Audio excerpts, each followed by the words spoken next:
esos derechos de los cuales hablé permanecen intactos. La sanción a los corruptos no ocurre. Y pregúntense por qué no ha habido una sola investigación de un político de alto nivel desde Raúl Salinas de Gortari. Pues porque no hay una procuraduría autónoma, porque hay un problema de diseño institucional y un problema también de voluntad política y un problema incluso de nuestra cultura política de tapados los unos a los otros.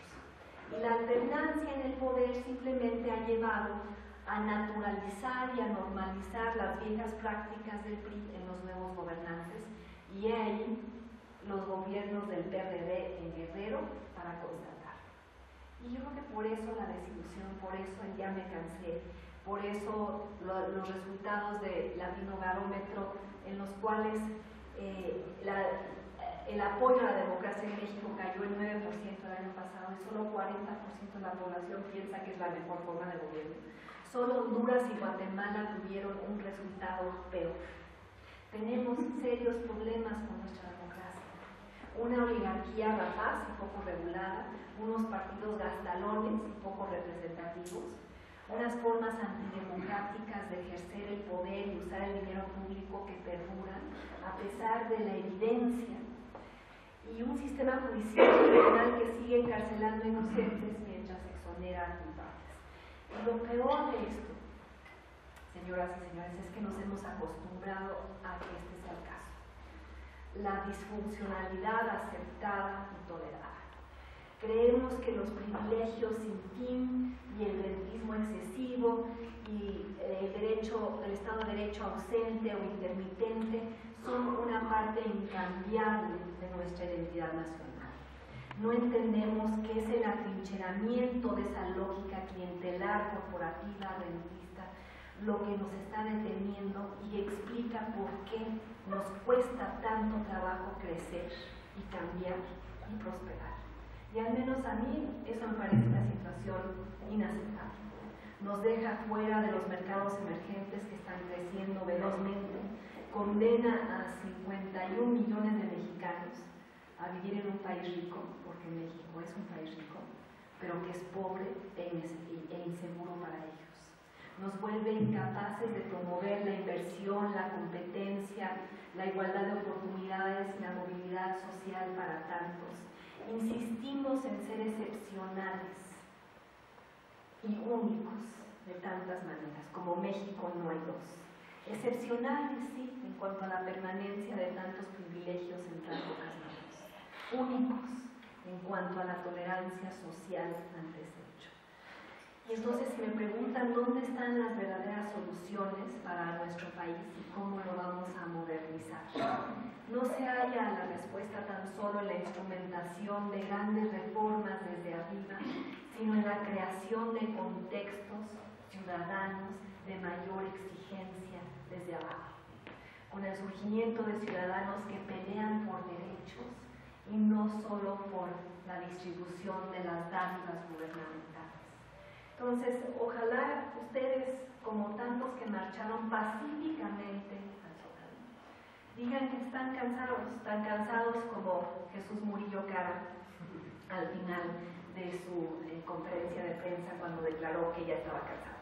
Pues ojalá nosotros también estemos cansados de licitaciones revocadas ante el favoritismo y las irregularidades, cansados de una clase política depredadora, insensible e impune que gobierna el país como si fuera su feudo personal, cansados de minimizar lo acontecido en Ayotzinapa y decir que no es un crimen de Estado, cuando todas las instancias del Estado participaron en su encubrimiento o en las omisiones que llevaron a lo que ocurrió, incluyendo el hecho de que la detención de los muchachos ocurrió a 100 metros de una base militar.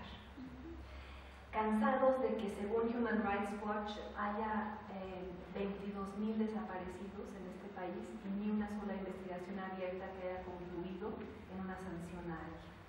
Cansados de aceptar que policías municipales abran fuego contra estudiantes y los entreguen a grupos criminales y que después de ello no estemos debatiendo una ley nacional de policía.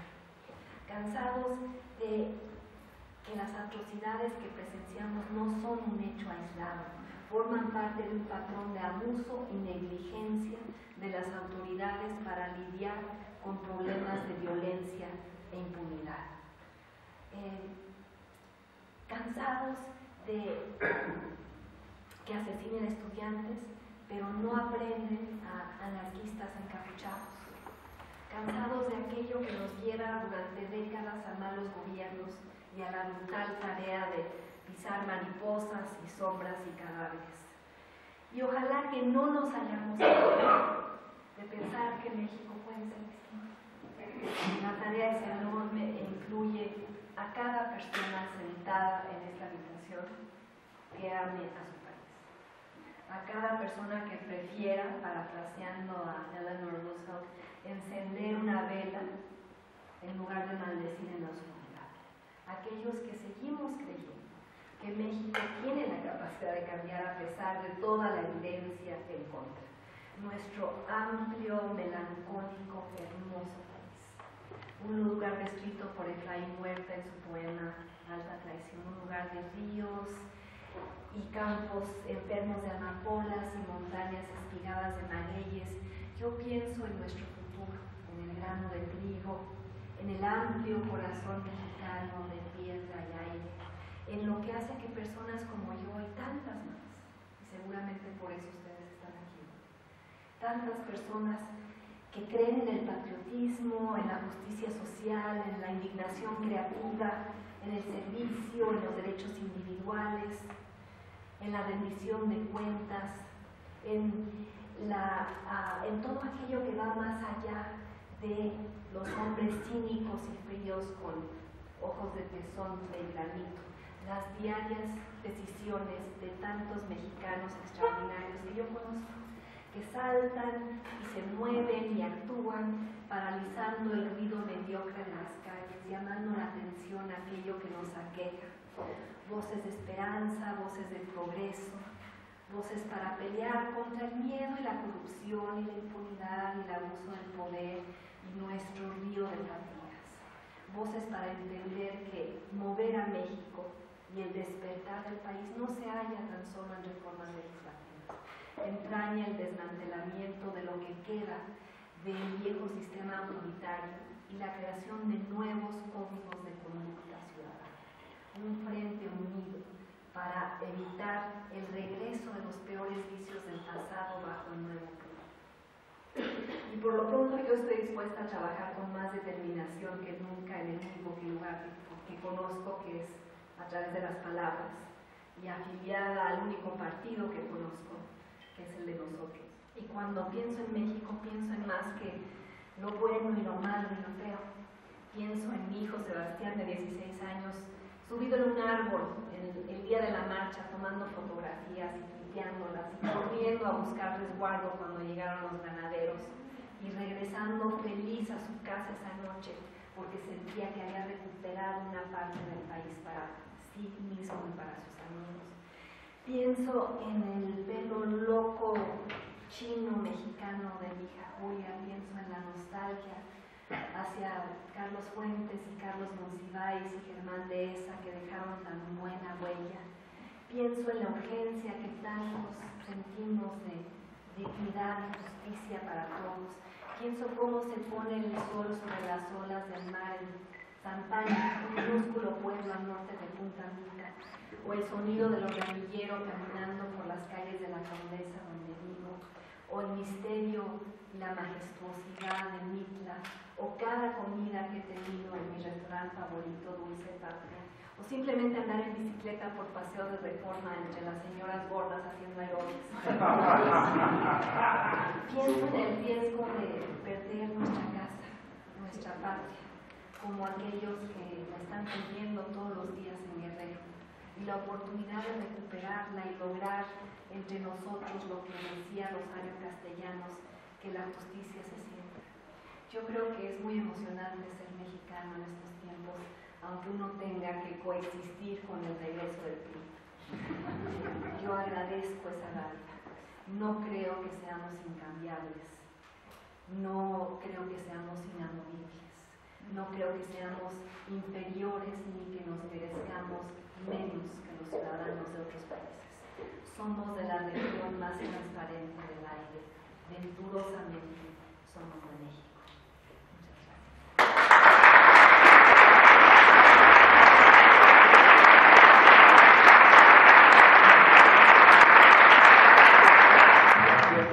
Soy Sergio Fonseca de la Ciudad de México.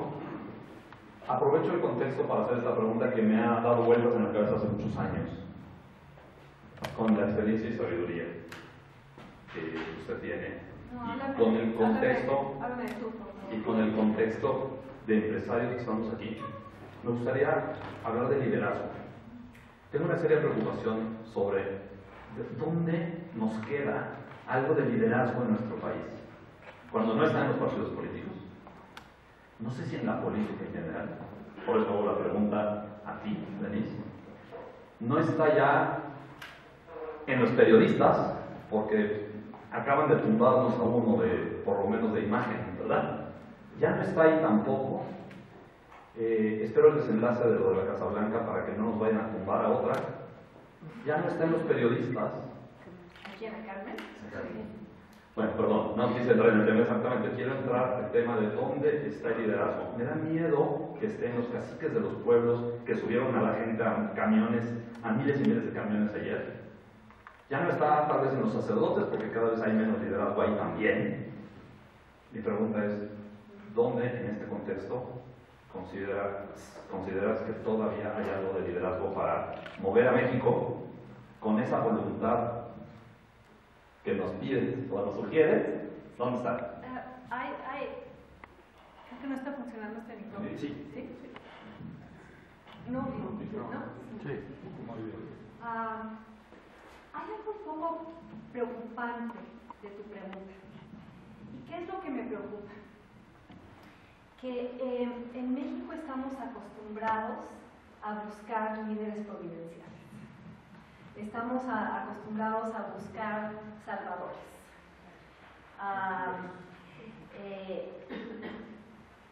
Como la gente le gritaba a Vicente Fox la noche que ganó la presidencia, Vicente, no nos falles, y se sorprendieron cuando eso ocurrió.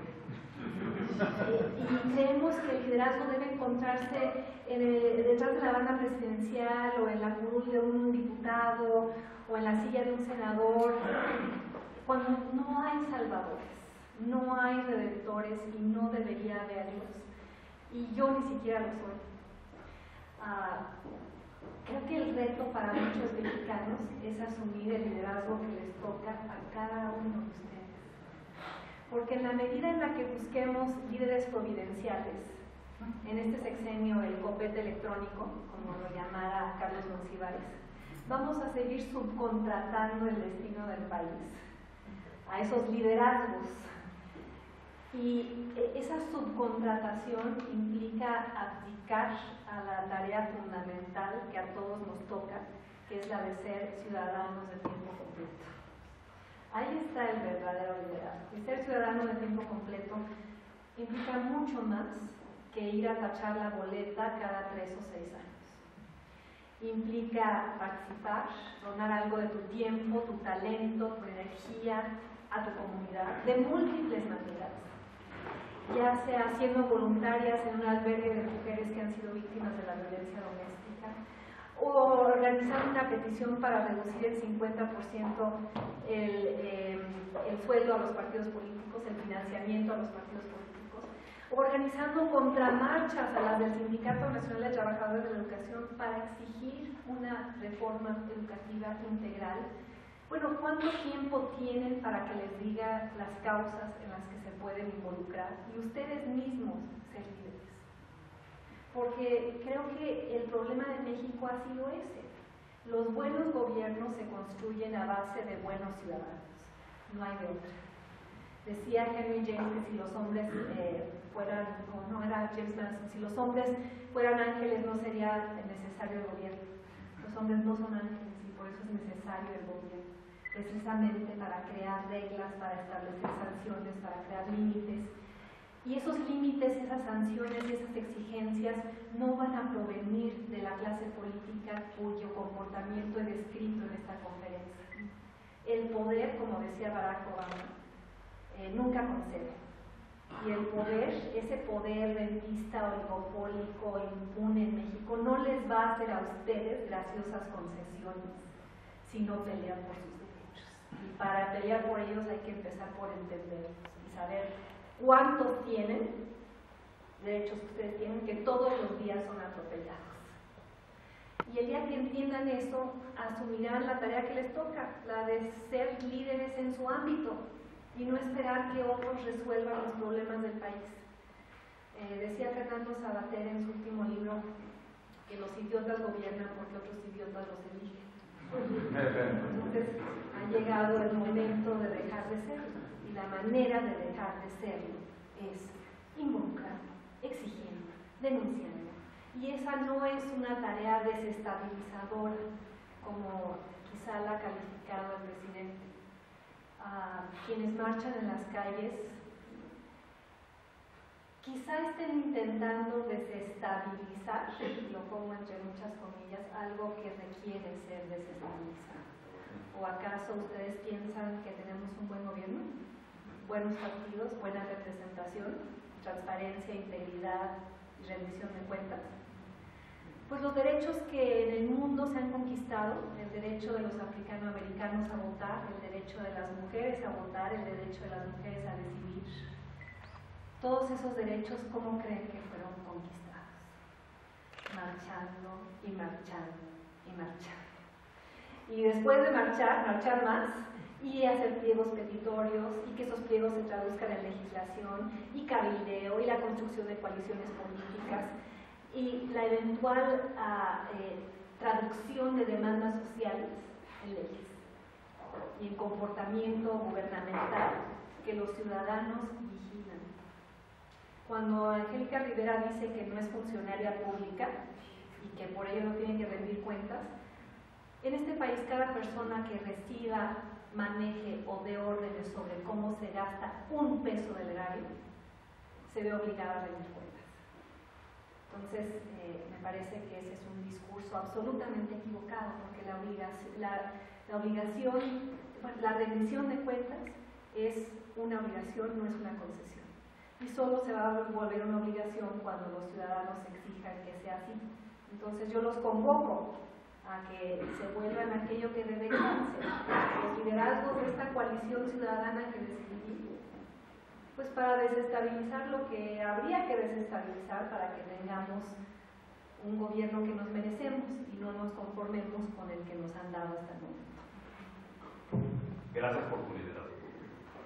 Estoy muy de acuerdo básicamente a tu discurso, a tus ideas. Nada más un dato que creo que se omitió y me gustaría enriquecerlo solamente.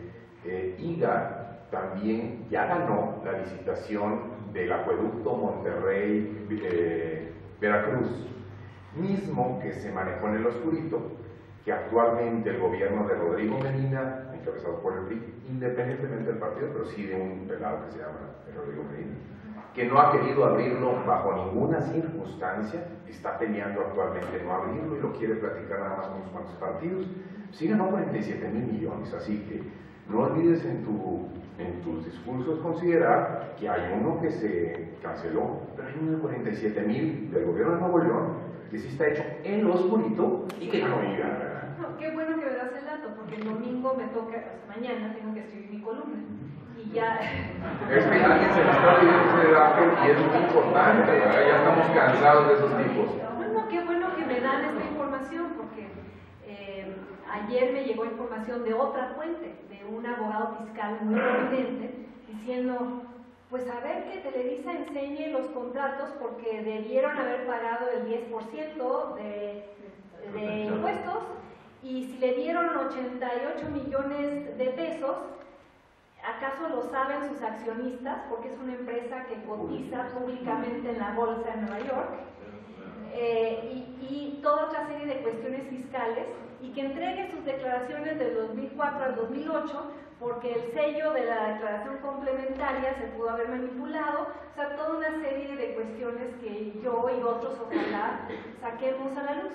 Bueno. Porque es que el caso este de la Casa Blanca no es este caso, y va mucho más allá de una casa. O sea, es como abrir una caja de Pandora y ver cómo es que se ejerce y se comparte el poder económico y político en México. ¿O no? Sí, claro.